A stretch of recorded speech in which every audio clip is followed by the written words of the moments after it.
এবারে টাঙ্গুয়ার হাওর ট্রিপে কেমন ওয়েদার পেলাম, কোথায় কোথায় ঘুরতে গেলাম, আর কি কি মজার মজার খাবার খেলাম সবকিছুই থাকবে আজকের এই ভিডিওতে। আমরা আমাদের কমফোর্টের কথা চিন্তা করে একটা গাড়ি রিজার্ভ করে নিই, যেটা আমাদের ঢাকা থেকে সুনামগঞ্জ পর্যন্ত পৌঁছে দিই। তবে সায়দাবাদ থেকে অ্যাভেলেবল সুনামগঞ্জের বাস কিন্তু থাকেই। এর মাঝখানে আমরা একটু চা ব্রেক নিই, আস্তে ধীরে রিল্যাক্স করে সকাল সকাল সুন্দর সুনামগঞ্জের সবুজে ঘেরা রাস্তা দিয়ে চলে যাই সুনামগঞ্জের ঘাটে, যেখানে আমাদের বোটটা রাখা ছিল। আমাদের বোটের নাম হচ্ছে জলতরি। এই বোটটা খুবই রিসেন্ট ওপেন করা। ওদের সার্ভিস নিয়ে আমি ডিটেইলসে বলবো। তো আমরা ব্যাগ নিয়ে সবাই চলে যাচ্ছিলাম। ঢুকতেই খুব সুন্দর একটা গোছানো লবি ছিল। লবিতে বড় বড় দুইটা স্ট্যান্ড ফ্যান ছিল, যেন লবিতে বসে আড্ডা দেওয়ার সময় কোনো গরম লাগার সুযোগ না থাকে। লবিতে খেলাধুলারও ব্যবস্থা ছিল।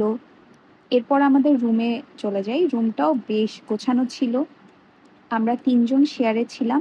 পার পার্সন ৫,৫০০ টাকা করে পড়েছে, যেটায় ২ দিন ও ১ রাতের টোটাল ৫ বেলার খাবার, স্ন্যাক্স, আনলিমিটেড রং চা আর একবার করে দুধ চা ইনক্লুডেড ছিল। আর এটা হচ্ছে ওয়াশরুমটা। ওয়াশরুমের টিস্যু শেষ হয়ে গেলেও ওদেরকে বললেই ওরা সুন্দর রিফিল করে দেয়। কিছুক্ষণের মধ্যেই আমাদেরকে ওয়েলকাম ড্রিঙ্কস দিয়ে দেয়, আর আমরা ঝটপট আমাদের নাস্তাটা সেরে ফেলি। কিছুক্ষণের মধ্যেই এত সুন্দর ওয়েদার হয়ে যায়, আমরা সবাই ছাদে গিয়ে জাস্ট ভিউ এনজয় করছিলাম। আশেপাশের মেঘ দেখছিলাম, পাহাড় দেখছিলাম। প্রাণরে দিছি আর নাই কিছু বাকি। এরপর রেডি হয়ে রুমেই আমরা কিছু ফটো সেশন করে নিচ্ছিলাম বোট থামার আগে। আমাদের বোটটা থামায় বারিকা টিলার জন্য। এখান থেকে ছোট্ট একটা ট্রেকিং, ৫ মিনিটের। কেউ চাইলে হেঁটেও উঠতে পারবে, কেউ চাইলে ওখানে অনেক বাইক থাকে, বাইকে পার পার্সন ৫০ টাকা করে নিয়ে যাবে, আবার নিয়ে এসে যেখানে বোট থামানো ওখানে দিয়ে যাবে। এটাতেও নিতে পারে। আমরা সবাই যেহেতু একসাথে ছিলাম, সবাই বলল যে বাইক নিয়ে যাব। তো আমরা বাইক নিয়েই গেলাম। ওখানে গিয়ে ভিউ এনজয় করলাম। ঠান্ডা ঠান্ডা ওয়েদার ছিল। কিছুক্ষণ আগে বৃষ্টি হওয়াতে কোনো গরম ছিল না। সবাই সুন্দর করে ছবি তুললাম, ভিডিও করলাম, একটু ভিউ এনজয় করলাম। আর পাশেই হচ্ছে গিয়ে মেঘালয়ের যে বাংলাদেশের সাইডটা, ওইটা দেখা যাচ্ছিল। অনেক বেশি সুন্দর একটা ভিউ, যেটা আসলে ক্যামেরায় ক্যাপচার হয় না। কিছুক্ষণ পর আমাদের নিয়ে যাওয়া হয় জাদুকাটা নদীতে। এখানে বোট বেশ কিছুক্ষণ থামে। যাদের যাদের ভিজতে ইচ্ছা করে তারা এখানে নেমে ভিজে। আমরা জানালার পাশে বসে রুম থেকে ভিউ এনজয় করছিলাম। কিছুক্ষণের মধ্যেই বোটও ছেড়ে দেয়। দুপুরের খাবারের সময় হয়ে যায়। এখানে মাছ, মাংস, ডাল, ভর্তা সবকিছু অনেক অনেক মজার রান্না করা খাবার ছিল। এরপর বিকালবেলার জন্য আমাদেরকে নিয়ে যাওয়া হয় শিমুল বাগানে। শিমুল বাগানে এন্ট্রি ফি হচ্ছে ২০ টাকা অথবা ৩০ টাকা করে। এগুলো হচ্ছে একটু দরদাম করে নিতে হয়। এখানেও কিছুক্ষণ সময় দেওয়া হয়। এখানে সবাই সবার মতো করে ঘুরে। এখানে কিছু ঘোড়া থাকে, কেউ চাইলে ঘোড়ার উপরে উঠে একটা রাউন্ড দিতে পারে। এটার জন্য এক্সট্রা পে করতে হয়। দিনের মতো ঘোরাঘুরি শেষ। সন্ধ্যা হতে হতে দুধ চা আর বিস্কিট চলে আসে। সবাই আবার বোটের ছাদে গিয়ে সুন্দর বাতাস নিয়ে এনজয় করতে করতে মোটামুটি ওই দিনের মতো আসলে ঘোরাফেরা শেষ। শুধু রাতের খাবারটা বাকি থাকে। প্রথম দিনের রাতের বেলার জন্য রাজহাঁস, মাছের একটা ভর্তা, ডাল ছিল।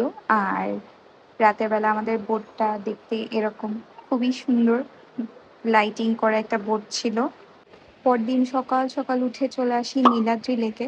এখানে কায়াকিং করার জন্য কিছু বোট থাকে, এমনি ছোট কিছু নৌকা থাকে, যে যার মতো করে ভাড়া করে ঘুরতে পারে।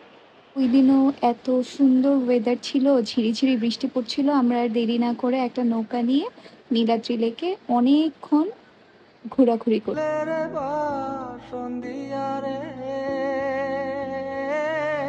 এরপর বোটে ব্যাক করে চা নাস্তা সারতে সারতেই আমাদের নেক্সট স্পটের জন্য রওনা হয়ে যাই, যেটা হচ্ছে ওয়াচ টাওয়ার। তা এক জায়গায় থামে, ওখানে ছোট ছোট কিছু নৌকা আসে। ওই নৌকাগুলো ভাড়া করে নিয়ে যেখানে সবাই পানিতে নামে ওই জায়গাগুলোতে আসলে যাওয়া হয়। আর লাইফ জ্যাকেট হচ্ছে গিয়ে বোট থেকেই দিয়ে দেওয়া হয়। তো আমরা সবাই হচ্ছে খুবই এক্সাইটেড ছিলাম। আমিও খুব এক্সাইটেড ছিলাম, কারণ আমি কখনো এই জিনিসটা এক্সপিরিয়েন্স করি নাই। এই সময়টা আসলে পানি খুব বেশি থাকে না, তারপরেও যেহেতু আমরা সাঁতার পারি না তাই লাইফ জ্যাকেট নিয়ে হচ্ছে আমরা নামি, অনেকক্ষণ পানিতে ঝাপাঝাপি করি। তারপর ওখানে কিছু ছোট ছোট নৌকা করে চা নিয়ে আসে, স্ন্যাক্স নিয়ে আসে, যার যার মন চায় পছন্দ মতো ওখানে চা নাস্তা খায়।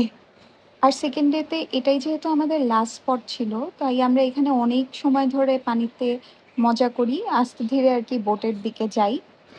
এরপর শাওয়ার করে হাওরের শেষ মজার একটা খাবার লাঞ্চটা সেরে ফেলি।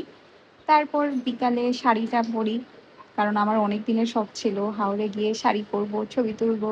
জোয়ার নদীর উতল বুকে প্রেমের নৌকা। এরপর রুমে এসে ব্যাগ গুছিয়ে আবার চলে যাই ছাদে লাস্ট বারের মতো ভিউটা এনজয় করতে। আর এবার সবশেষে বোট নিয়ে একটু কিছু কথা বলি।